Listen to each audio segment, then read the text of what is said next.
The small repair shop reeked of motor oil, gasoline, and the faint tang of burnt rubber that lingered in the air like a stubborn ghost. Fluorescent lights buzzed overhead, casting a harsh white glow on every corner of the space, highlighting the clutter of tools, spare parts, and discarded rags strewn across the concrete floor. Jake crouched beside the hood of a battered pickup truck, his hands slick with thick black grease, smearing it across the engine as he adjusted bolts and examined hoses. Every motion was deliberate, precise, and practiced. His fingers knew the contours of engines better than they knew the warmth of human hands. Sweat trickled down his forehead, mingling with the grime, creating dark streaks that ran across his face, but he didn't notice. Across the shop, a group of mechanics leaned against the walls, arms crossed, heads tilted, exchanging snickers and sideways glances. Their laughter started as whispers, but it grew louder with each passing moment, filling the air with sharp, mocking tones. "Look at him," one said, voice dripping with contempt. "You'd think he bathed in oil every morning." Another added, "Does he even own a shirt that isn't black with grease?" Their jabs weren't clever, but the group's collective energy made them feel powerful, a little pack hunting for amusement at the expense of someone else. Jake didn't flinch, not because he was oblivious to their ridicule, but because he had learned long ago that the world was full of people like this, people who judged surfaces instead of effort, appearance instead of ability. He had grown up with whispers like these in every phase of his life. In school, teachers overlooked him, classmates mocked him. Later, in garages and workshops, the pattern had repeated itself. Someone's sneer, someone's laugh, someone pointing at his stained clothes as if that could define his worth. It had stung, of course. How could it not? But he had learned to let the grease, the sweat, the dirt be a shield, a statement that actions mattered far more than shallow judgment. A wrench slipped from his grasp, clattering against the metal frame of the truck. One of the men laughed a little too loudly. "Careful there, Picasso. Don't ruin the masterpiece." The others joined in, some leaning closer to whisper more cutting remarks, trying to outdo each other in cruelty. Jake's jaw tightened, but he stayed focused. He adjusted a wire, tested the tension, and then moved to a stubborn bolt that had resisted him for the last 15 minutes. His muscles ached, but this was routine, this was comfort. Here, among the engines and the tools, he was in control. Outside judgment had no power, only friction he could endure while finishing what mattered. In the back of his mind, he replayed the years he had spent perfecting his craft. Early mornings spent studying manuals while the world slept. Nights after shifts, working on his own car, trying to understand every nuance of the machine. Every scar on his knuckles, every smudge on his overalls, was a mark of persistence, proof that he did not give up when tasks grew difficult. This grease was not dirt, it was evidence of dedication, a language only those who understood engines could read. Still, the laughter echoed. He could feel the weight of it pressing against his back, a constant reminder that recognition was rare and mockery was cheap. One of the men, bolder than the rest, leaned over the hood. "Hey, Jake," he said with exaggerated cheer, "maybe you should wear a plastic bag next time, keeps all the grease in one place." The group cackled at the comment, slapping each other on the shoulders. Jake exhaled slowly, not because he was angry but because he had long ago mastered patience.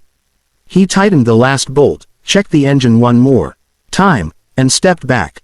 The truck groaned as he lowered the hood.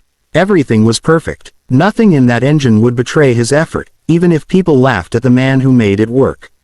Then, for a moment, he allowed himself a small, private smile. Let them mock, he thought.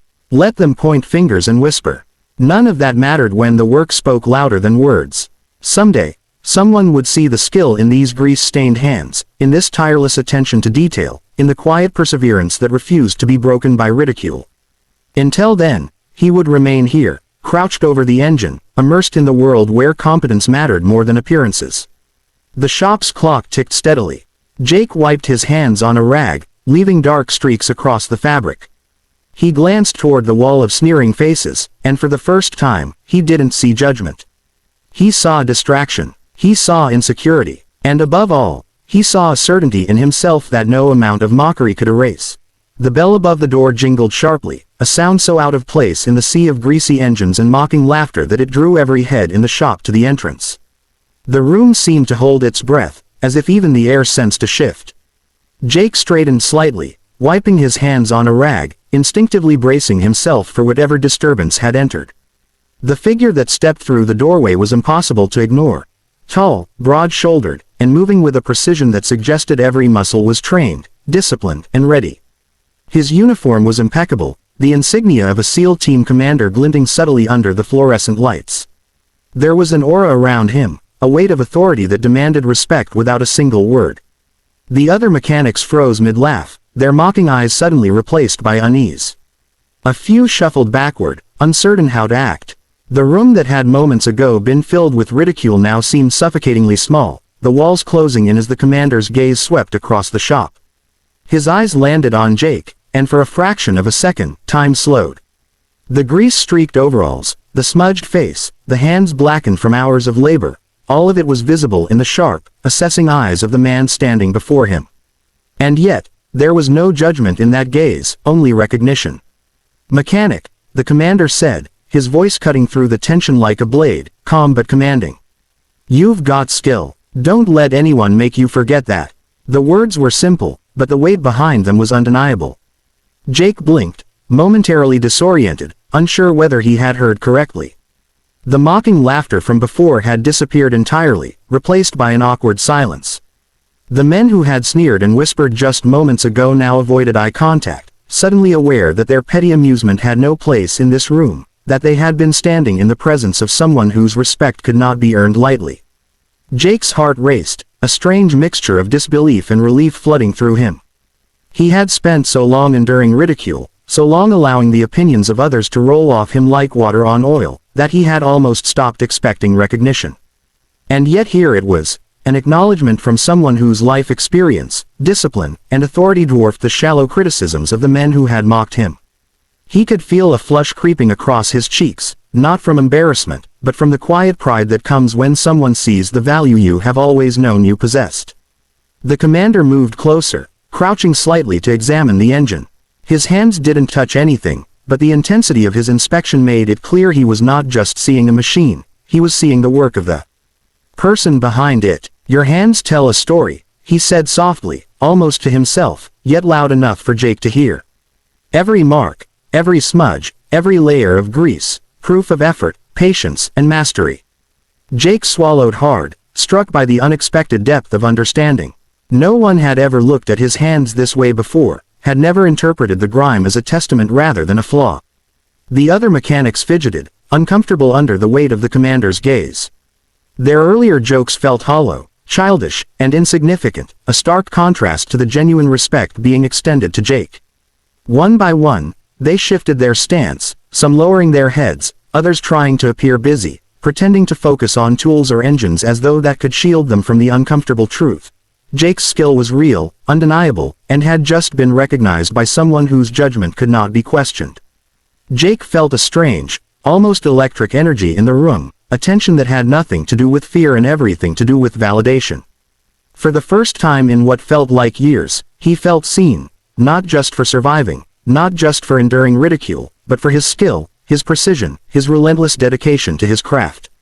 The commander straightened, his gaze still fixed on Jake. "You know your worth," he said firmly. "And don't let anyone, anywhere, tell you otherwise. Not here, not ever." The words sank deep, embedding themselves in Jake's chest like armor. For years, he had built this reputation silently, working while others mocked, persevering while others laughed. And now, finally, someone with authority, experience, and insight had acknowledged it. It wasn't just praise. It was a declaration, a confirmation that the effort he had poured into every engine, every repair, every painstaking adjustment had mattered. The commander's eyes swept across the rest of the shop one last time, a subtle warning in the intensity of his gaze. Respect skill, respect effort, ignore the noise. There's a difference between doing a job and doing it well. Never forget that. And with that, he straightened fully, the room seeming to exhale with him. Jake's chest swelled with a quiet triumph, knowing that the ridicule, for the first time, had no power here. He returned to his engine, hands steady, head held high, feeling the first real sense of acknowledgement in a long, long time. The commander crouched beside the engine, moving with a quiet precision that made every motion deliberate and measured. He didn't reach for the tools, didn't touch the metal with his hands, yet his presence alone commanded attention, and Jake felt the weight of it. The air in the shop seemed thicker, charged with a strange electricity, as if it, too, recognized the significance of this moment. The other mechanics lingered at a distance, unable to tear their eyes away, some biting the inside of their cheeks, others fidgeting nervously, realizing that their earlier mockery had not only been misplaced but absurd in the face of something far greater than their petty judgments. The commander's eyes scanned the engine, following the lines of wires, bolts, and hoses with meticulous care. "Your hands tell a story," he repeated, this time addressing Jake directly, his voice calm but resolute. "Every mark, every smudge, every streak of grease, it's a record of effort, of discipline, of mastery. You don't just fix engines, you understand them. You communicate with them. That's rare. That's valuable." Jake swallowed hard, feeling a lump rise in his throat. Words like these were foreign, almost unbelievable. He had spent years hiding beneath the grease, pretending it was nothing, while enduring endless sneers and laughter. And now, someone with authority, someone whose judgment carried weight far beyond this shop, had seen him, truly seen him, for the first time. The other mechanics shifted awkwardly, the air between them suddenly filled with tension. Their earlier jokes now felt hollow and meaningless, echoes of insecurity that shrank under the weight of acknowledgement and respect. One of them cleared his throat, trying to regain composure, but the commander's gaze swept across the room like a blade, making it impossible to meet his eyes without feeling the uncomfortable truth. They had been wrong to mock Jake. Every scoff, every whisper, every pointed finger evaporated in the presence of recognition and authority. Jake's chest swelled, a quiet heat of pride spreading through him. For years, he had measured his worth against the opinions of others, often finding it lacking.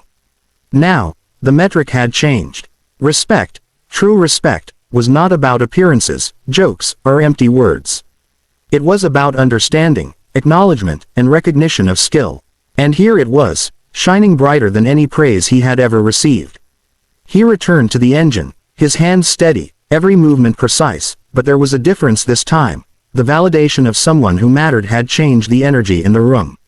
The commander nodded once, sharply, approvingly. "Never let anyone tell you otherwise," he said, voice ringing clear and authoritative. "Grease, sweat, long hours, these are the marks of dedication, not shame. There's pride here, in this work, in what you do every day. Hold on to it, defend it, it's yours." Jake felt the words settle deep in his chest, a quiet affirmation that could not be taken away. It was as if the grime on his hands and clothes had transformed from a symbol of ridicule into a badge of honor, proof that the value of hard work and skill was finally recognized. For the first time, Jake noticed a subtle change in the other mechanics. Some averted their eyes, others shifted uncomfortably, and a few even seemed to study him with something resembling respect. The mocking energy that had filled the shop hours before had vanished, replaced by an awareness of his quiet strength and competence. It was not instant friendship, nor was it unconditional approval, but it was a recognition of something they had overlooked, dismissed, or underestimated for far too long. The commander placed a firm hand on Jake's shoulder, a gesture both grounding and empowering. "You've got the heart of a warrior," he said, almost quietly, but with a weight that made the room feel smaller, more focused. "Not everyone sees it, not everyone will understand it. But that doesn't matter. You do. And now, so do I." Jake nodded, unable to speak, feeling a sense of vindication and affirmation that words could barely describe. He straightened, wiping his hands on the rag once more, though this time the grease felt different, less like a mark of shame, more like a crown earned through effort and endurance. He glanced at the men who had mocked him earlier. Their heads were lowered, their expressions uncomfortable, but there was no malice left, only an unspoken acknowledgement that he had been right all along. Jake smiled faintly, returning to his work with calm confidence. Every bolt he tightened, every wire he adjusted, every careful motion was now infused with something he had not felt before: validation, recognition, and the quiet power of knowing one's own worth. The commander straightened and gave a final nod toward Jake, signaling that his inspection was complete. He turned and left the shop, the bell above the door jingling once more, leaving behind a silence that was no longer mocking but reverent. Jake's hands moved with steady precision, but now his spirit was lighter. The grease, the sweat, the hours of toil, they all mattered. They had always mattered. And finally, Someone had noticed. Even as the engine purred to life under his careful hands, Jake thought with a faint, wry smile, let them mock. Let them whisper. Some lessons are only understood when they are too late. And for him, recognition had finally arrived, well-earned, undeniable, and unforgettable.